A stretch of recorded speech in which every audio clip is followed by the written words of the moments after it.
Hello students, আজি মই তোমালোকৰ বাবে লৈ আহিছো নবোদয় এক্সামৰ 2026 চনৰ কাৰণে। ঠিক আছে, তোমালোকে গণিতৰ কি চাব লাগিব, অৰ্থাৎ গণিতৰ সিলেবাসখন তোমালোকৰ বাবে লৈ আহিছো। হোজাই ডিস্ট্ৰিক্টৰ অৰুণাভ শৰ্মাই আমাক সুধিছিলে যে স্যাৰ মই নবোদয় এক্সাম দিব বিচাৰো, গতিকে নবোদয় এক্সামৰ কাৰণে গণিতৰ কি চাব লাগিব। ভিডিওটো তোমালোকে শেষলৈকে মনোযোগেৰে চাবা, গোটেইখিনি তোমালোকক মই বুজাই দিবলৈ চেষ্টা কৰিম আৰু শেষত তোমালোকক জনাম যে ইয়াৰ পিডিএফটো তোমালোকে ক'ত পাবা। ঠিক আছে, আৰু ভিডিওটোৰ আৰম্ভণিতে তোমালোকক মই জনাব বিচাৰিছো যে নবোদয় এক্সামৰ কাৰণে যোৱাকালিৰ ভিডিওটিত মই যি দুখন কিতাপ তোমালোকক চাবলৈ কৈছিলো, ঠিক আছে, এই কিতাপ দুখনত বহুকেইটা চেপ্টাৰ আছে, গোটেইকেইটা চেপ্টাৰ তোমালোকে নাচালেও হ'ব। ঠিক আছে, তোমালোকে চোৱা, মই ধুনীয়াকৈ তোমালোকক লিখি দিছো যে Assam Navodaya exam mathematics syllabus 2026-2027। বহুতো ছাত্ৰ ছাত্ৰীয়ে এইটো আমাক কুৱেশ্যন কৰিছিলে যে স্যাৰ পৰীক্ষাটো কেতিয়া হ'ব।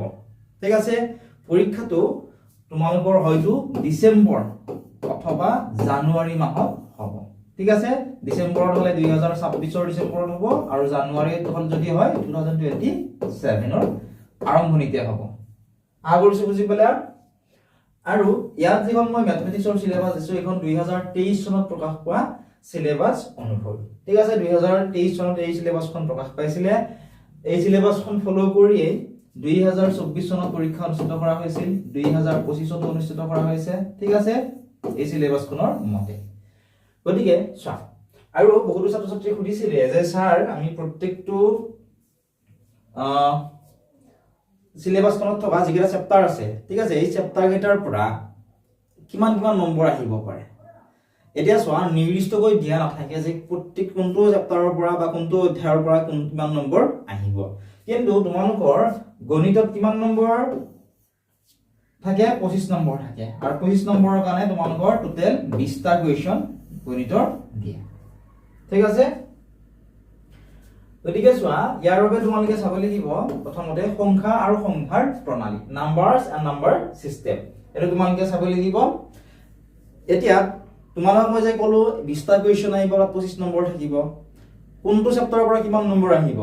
চোৱা, প্ৰত্যেকটোৰে পৰা হয়তো 2 বা 3 নম্বৰ, ঠিক আছে, কোনোবাটোৰ পৰা 1 নম্বৰো আহিব। ঠিক আছে, যেনে দণ্ডচিত্ৰৰ পৰা মাত্ৰ 1 নম্বৰ আহিব, বাকি কেইটাৰ পৰা 2 বা 3 নম্বৰ অহাৰ চান্স আছে। ঠিক আছে, নেক্সট চোৱা, তোমালোকে লাভ আৰু লোকচান চাব লাগিব, প্ৰফিট এণ্ড লছ।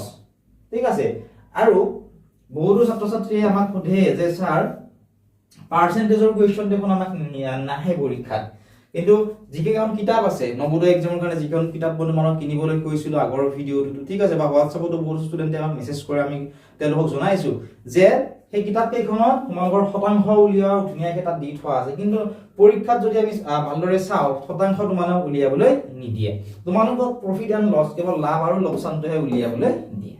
ঠিক আছে, শতাংশৰ উলিয়াব দিয়ে তেনেকুৱা কুৱেশ্যন নাহে। নেক্সট চোৱা, ভৰ, দৈৰ্ঘ্য, সময়, টকা, ক্ষমতা ইত্যাদি পৰিমাপত সংখ্যাৰ প্ৰয়োগ। ঠিক আছে, এইখিনিও তোমালোকে চাব লাগিব। নেক্সট তোমালোকে কি চাব লাগিব, চোৱা, নেক্সট তোমালোকে চাব লাগিব পূৰ্ণ সংখ্যাৰ 4টা মৌলিক প্ৰক্ৰমণ, 4 বেসিক অপাৰেশনস অফ হোল নাম্বাৰ চাব লাগিব। তাৰ পিছত তোমালোকে ইয়াৰ পৰা চাব লাগিব উৎপাদক উলিওৱা আৰু গুণিতক উলিওৱা তোমালোকে চাব লাগিব, কোণৰ প্ৰকাৰ তোমালোকে চাব লাগিব, টাইপস অফ এংগলছ।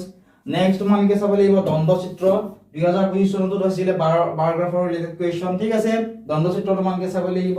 তাৰ পিছত তোমালোকে লসাগু আৰু গসাগু, ঠিক আছে, মই ইতিমধ্যে তোমালোকক লসাগু কেনেকৈ উলিয়াব লাগে ভিডিঅ' আপলোড কৰি দিছো, যিসকল ছাত্ৰ ছাত্ৰী চোৱা নাই তোমালোকে চাই ল'ব পাৰিবা।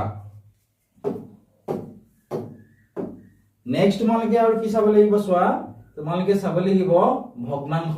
ঠিক আছে, ভগ্নাংশ চাব লাগিব, ফ্ৰেকশন তোমালোকে চাব লাগিব। নেক্সট দশমিক ভগ্নাংশ চাব লাগিব, ডেসিমেল ফ্ৰেকশন। ঠিক আছে, সৰলীকৰণ চাব লাগিব, সিম্পলিফিকেশন তোমালোকৰ আহিব 2 বা 3 নম্বৰ, ইয়াৰ পৰা তোমালোকৰ প্ৰতিবাৰে আহি থাকে সৰল কৰা।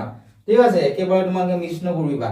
লগতে বহুতো ছাত্ৰ ছাত্ৰী আমাক সোধে যে স্যাৰ আমি যদি কোনোবা এটা বা দুটা চেপ্টাৰ বুলিয়ে ক'লো মই তোমালোকক, যদি মই নাচাও তেতিয়া কি হ'ব, চোৱা পৰীক্ষাত মাত্ৰ 1 নম্বৰৰ কাৰণে 1 নম্বৰটো বাদে দিয়া আধা নম্বৰৰ কাৰণে বা তাতকৈ কম নম্বৰৰ কাৰণে বহুতো ষ্টুডেণ্টে সিট পাবলৈ সক্ষম নহয় গতিকে ভালদৰে তোমালোকে পঢ়িব লাগিব 1 নম্বৰৰ কাৰণে তোমালোকে কিন্তু সিট নাপাব পাৰা যেহেতু কম্পিটিশন বহুত বাঢ়ি গৈছে ঠিক আছে গতিকে তোমালোকে এতিয়াৰে পৰা ভালদৰে মনোযোগেৰে পঢ়িব লাগিব তেতিয়াহে তোমালোকৰ পৰীক্ষা ভাল হ'ব নেক্সট তোমালোকে চাব লাগিব পৰিমিতি তোমালোকে কালি আৰু পৰিসীমা চাব লাগিব এৰিয়া এণ্ড পেৰিমিটাৰ ঠিক আছে আৰু যদিহে তোমাক ইয়াৰ পিডিএফ টো লাগে বহুত ছাত্ৰ ছাত্ৰী ঘূৰি থাকে যে স্যাৰ আমাক পিডিএফ টো লাগে কিন্তু পিডিএফ টো তোমালোকে আমাৰ এপত পাবা অথবা তোমালোকে এই নাম্বাৰটো লিখি লোৱা এই নাম্বাৰটো তোমালোকে আমাক WhatsApp মেছেজ কৰিবা ঠিক আছে এই নাম্বাৰটো তোমালোকে আমাক WhatsApp মেছেজ কৰিবা আমি তোমালোকক ইয়াৰ পিডিএফ টো দি দিম হ'ব লগতে তোমালোক জনাব বিচাৰিছো যে নবোদয় এক্সামৰ আমাৰ এপত অনলাইন ক্লাছ হৈ আছে একেবাৰে কম পইচাত তোমালোকে আমাৰ সৈতে অনলাইন ক্লাছ কৰিব পাৰিবা তোমালোকে এই নাম্বাৰটো অনলাইন ক্লাছৰ বাবে WhatsAppত আমাক মেছেজ কৰিবা ঠিক আছে লগতে তাত প্ৰিভিয়াস ইয়াৰৰ যিবোৰ কোৱেশ্চন পেপাৰ আছে এইবোৰ তোমালোকৰ বাবে একেবাৰে ফ্ৰী কৰি থোৱা আছে তোমালোকে যদি ক্লাছ কৰিব নিবিচাৰা এপত তোমালোকে কোৱেশ্চন পেপাৰখিনি কাৰণে ডাউনলোড কৰি ল'ব পাৰিবা লগতে বহুতো ফ্ৰী কন্টেন্ট তোমালোকে আমাৰ এপত পাবা যদি এই ভিডিওটো তোমালোকে লাইক কৰি দিয়া নাই এতিয়ালৈকে লাইক কৰি দিয়া আৰু কিবা যদি তোমালোকৰ ডাউট থাকি গ'ল তোমালোকে আমাক সুধিবলৈ নাপাহৰিবা আমি তোমালোকৰ গোটেইখিনি ডাউট ক্লিয়াৰ কৰি দিবলৈ চেষ্টা কৰিম ঠিক আছে